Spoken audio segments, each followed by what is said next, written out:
Praise the Lord. ஆண்டவரும் இரட்சகருமாய் இருக்கிற இயேசு கிறிஸ்துவின் நாமத்தினாலே தினம் ஒரு தீர்க்க தரிசனம் என்கிற தேவனுடைய வார்த்தைக்கு உங்களை வரவேற்கிறோம். தீர்க்க தரிசனம் என்பது தேவ ஆவியால் அருளப்பட்ட அவருடைய வாக்குத்தத்தமான வார்த்தைகள் மாத்திரமே. இந்த நாளுக்குரிய தீர்க்க தரிசனமான வார்த்தைகளை வாசித்து நாம் செபிக்கலாம். மத்தேயு 8வது அதிகாரம் 13வது வசனத்தை நான் வாசிக்கிறேன்.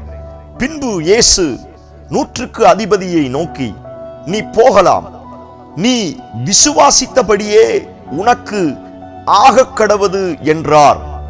அந்த நாளிகையிலே அவன் வேலைக்காரன் சொஸ்தமானான். ஆமென். Praise the Lord.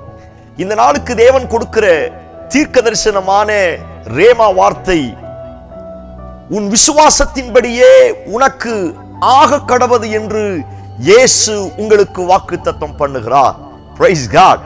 ஒரு அழகான தீர்க்க தரிசனமான ரேமா வார்த்தை.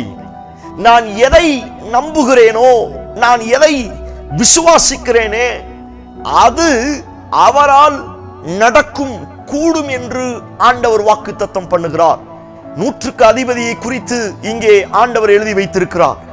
என்னுடைய வீட்டில் இருக்கிற வேலைக்காரன் மிகவும் படுத்த படுக்கையாய், திமிர்வாதக்கார, நரம்பு சம்பந்தப்பட்ட வியாதியில அவன் படுத்த படுக்கையாய் இருக்கிறான்.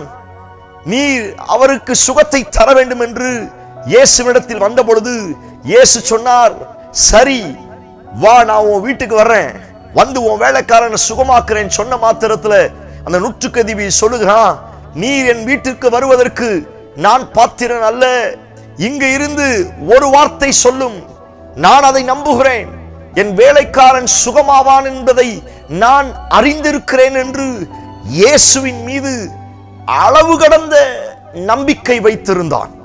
அந்த நம்பிக்கையை பார்த்து இயேசுவே ஆச்சரியப்பட்டார் என்று வேதத்தில் வாசிக்கிறோம். பிரியமான தேவனுடைய பிள்ளைகளே, இந்த சத்தத்தை கேட்கிற நீங்கள் யாராய் இருந்தாலும் இந்த 100க்கு அதிபதியை போல இயேசுவையே ஆச்சரியப்படுகிற அளவிற்கு என்னுடைய இருதயத்தில், என்னுடைய சிந்தையில் கடுகளவேனும் சந்தேகம் இல்லாமல் அவரை முழுவதுமாய் நான் நம்பும் பொழுது என்னுடைய வாழ்க்கையில் நான் எவைகளை விசுவாசிக்கிறேனோ அது அப்படியே நடக்கும் என்று கர்த்தர் வாக்குத்தத்தம் பண்ணுகிறார். எத்தனை பேர் இந்த வார்த்தைக்கு ஆமென் சொல்றீங்க?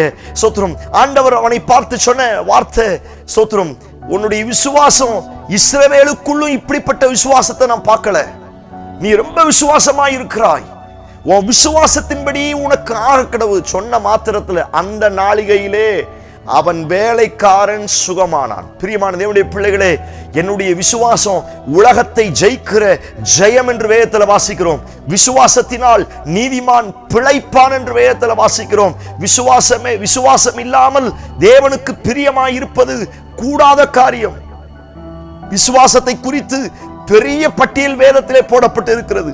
கடுகளவு விசுவாசம் இருந்தால் போதும், இந்த மலையை பார்த்து பெயர்ந்து போய் சமுத்திரத்தில் விழு என்று சொன்னால் அது அப்படியே விழும் என்று வேதத்திலே வாசிக்கிறோம். பிரியமானவருடைய பிள்ளைகளே, உங்களுக்கு அற்புதங்கள் நடக்க வேண்டுமா? நீங்கள் எதிர்பார்த்திருக்கிற காரியங்களில் ஒரு பெரிய மாற்றம் நடக்க வேண்டுமா? நீங்கள் விரும்புகிற, நீங்கள் செபிக்கிற, நீங்கள் கண்ணீர் வடிக்கிற, நீங்கள் அவரை நோக்கி விண்ணப்பம் பண்ணுகிற காரியத்தில் அவர் உங்களுக்கு அற்புதங்களை செய்ய ஆயத்தம் உள்ளவராய் இருக்கிறார். நான் சொல்லுகிறேன், அற்புதம் என்பது ஒன்வே ஸ்தோத்திரம், ஒரு வழி அல்ல. ஸ்தோத்திரம். அது 2 வே, 2 வேலையும் ப்ராசஸ் நடக்கணும். ஸ்தோத்திரம். ஆண்டவர் அற்புதங்களை செய்வதற்கு 24 மணி நேரமும் ரெடியா இருக்கிறார். ஆனால் என்னுடைய விசுவாசத்தின் அளவுகோல் எப்படி இருக்கிறது?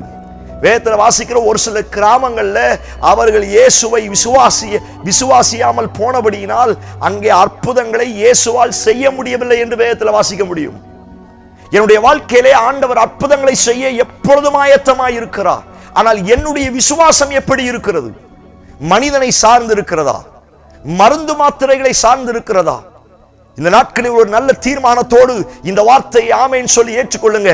டாக்டரை காட்டிலும், பேங்கை காட்டிலும், ஸ்தோத்திரம், இந்த உலகத்தினுடைய மற்ற மனிதர்களை காட்டிலும், உறவுகளை காட்டிலும் ஆண்டவர் மேல, ஆண்டவருடைய வார்த்தையின் மேல நீங்கள் நம்பிக்கை வைக்கும் பொழுது எதை நம்புகிறீர்களோ அந்த வார்த்தையின் பிரகாரம் உங்களுக்கு ஆகக்கடவது என்று கர்த்தர் வாக்குத்தத்தம் பண்ணுகிறார். Praise God. இந்த வார்த்தையை நான் தீர்க்க தரிசனமாய் சொல்லுகிறேன். உங்க பிள்ளைகளை குறித்து நீங்கள் என்ன விசுவாசம் வைத்திருக்கிறீர்கள், உங்கள் விசுவாசத்தின்படி ஆக கடவது என்று கர்த்தர் வாக்குத்தத்தம் பண்ணுகிறார். உங்கள் குடும்பத்தை குறித்து, உங்கள் வீட்டை குறித்து, உங்கள் எதிர்காலத்தை குறித்து, உங்களுடைய கையின் பிரயாசத்தை குறித்து நீங்கள் ஆண்டவருடைய சமூகத்தில் என்ன விசுவாசம் வைத்து ஜெபிக்கிறீர்களோ ஆண்டவர் சொல்லுகிறார், அந்த விசுவாசத்தின்படி உனக்கு ஆக கடவது என்று வாக்குத்தத்தம் பண்ணுகிறார். எத்தனை பேர் ஆமென் சொல்றீங்க? Praise God.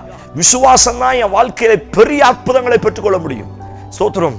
விசுவாசத்தினால கர்த்தர் என்னை பிழைக்க வைக்க வல்லமையுள்ளவராய் இருக்கிறார். ஆபிரகாம கையை பிடிச்சு வானத்தை அண்ணாந்து பார், நட்சத்திரங்களைப் போல ஒரு சந்ததியை பெருக பண்ணுவேன் என்று கர்த்தர் வாக்குத்தத்தம் பண்ணினார். அதை நம்பினான். எபிரேயர்ல வாசிக்கிறோம், தூரத்திலே அவைகளை கண்டு அவன் அணைத்துக் கொண்டான் என்று வேதத்தில் வாசிக்கிறோம். அற்புதமே நடக்கல, சரீரம் செத்து போச்சு, கற்பம் செத்து போச்சு. ஆனாலும் ஆண்டவரை நம்பினான், ஆண்டவருடைய வார்த்தையை நம்பினான். அதை நம்பி அணைத்துக் கொண்டானா. அவன் விசுவாசத்தின் பிரகாரம் கர்த்தர் அதை அவனுக்கு அருள செய்தார். யோர்தான் கரை புரண்டு ஓடுகிறது, சிங்கத்தை போல பிரவாகித்து வருகிற வார்த்தை என்று வேதத்தில் வாசிக்க முடியும். அவ்வளவு போர்ஸா வருகிற ஒரு யோர்தான் நதியில் ஆண்டவர் சொன்னா, நீ உள்ளங்கால் வச்சேன்னா அது ரெண்டா பிளக்கும். எவ்வளவு பெரிய விசுவாசம்! ஓடுற தண்ணியில கால் வைக்கிறாங்க. இதுதான் ஆண்டவர் மேல இருக்கிற நம்பிக்கை. இது மனுஷன் மேல வருகிற வார்த்தை அல்ல, இது தேவனுடைய வார்த்தை. இது கர்த்தர் சொன்ன வார்த்தை. ஆண்டவர் சொன்னார்னா அது அப்படியே நடக்கும்.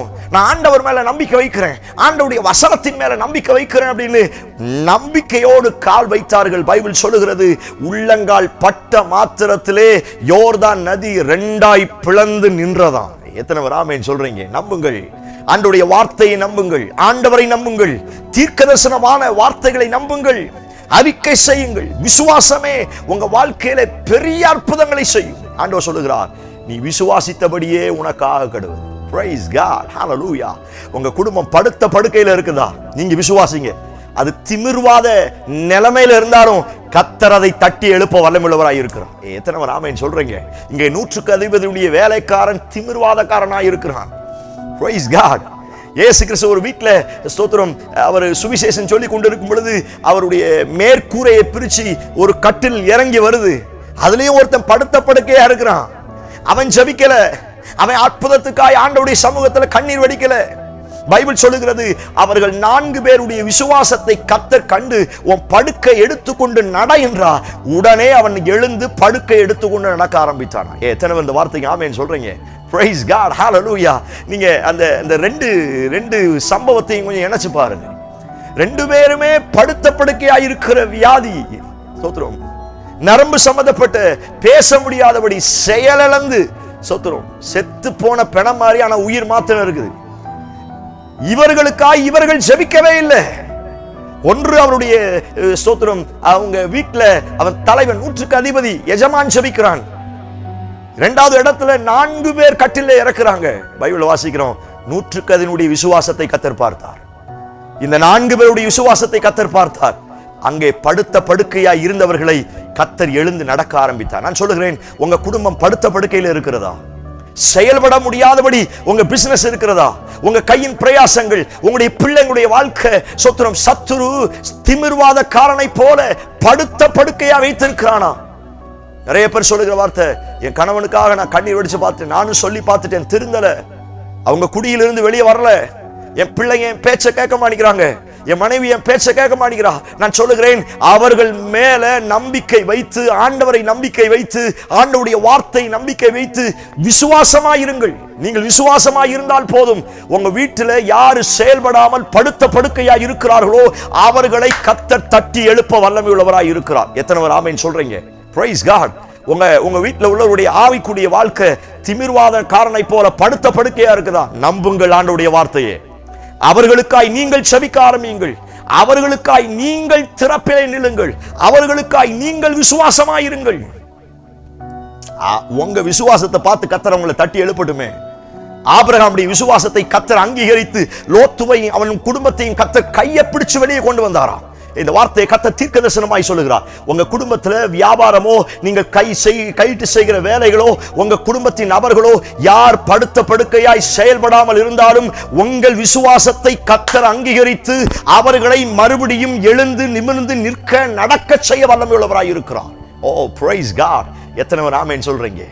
நீங்கள் விசுவாசித்தபடி உங்களுக்கு ஆக கடவுது. ஆமென். நம்புங்கள், நீங்கள் விசுவாசித்தபடி உங்களுக்கு ஆக கடவுது. ஊழியக்காரனாய் இருக்கிற நான் தேவன் எனக்கு கொடுத்திருக்கிற அதிகாரத்தை பயன்படுத்தி நான் உங்களுக்கு சொல்லுகிறேன். உங்கள் வீட்டை குறித்து, உங்கள் குடும்பத்தை குறித்து, உங்கள் எதிர்காலத்தை குறித்து, உங்கள் பிள்ளைகளை குறித்து, உங்கள் கையின் பிரயாசத்தை குறித்து நீங்கள் என்ன விசுவாசிக்கிறீர்களோ அது ஆம் என்றும் ஆமென் என்றும் அது அப்படியே ஆக கடவுது என்று நான் கட்டளையிடுகிறேன். இந்த வார்த்தை இயேசுவின் நாமத்தினால உங்க வாழ்க்கையில கிரியை செய்வதாக. ஓ பிரைஸ் காட். என் விசுவாசத்தை பரலோகம் ஒரு நாளும் புறந்தள்ளுவது கிடையாது. என் நம்பிக்கையை மனிதர்கள் கொச்சையாய் பார்க்கலாம். சோத்ரம்.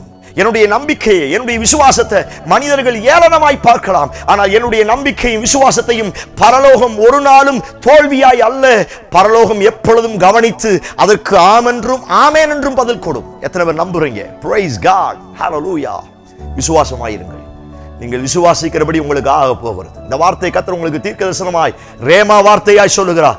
எதை குறித்து கடந்த நாட்கள் விசுவாசத்தோடு ஜெபம் பண்ணீங்களோ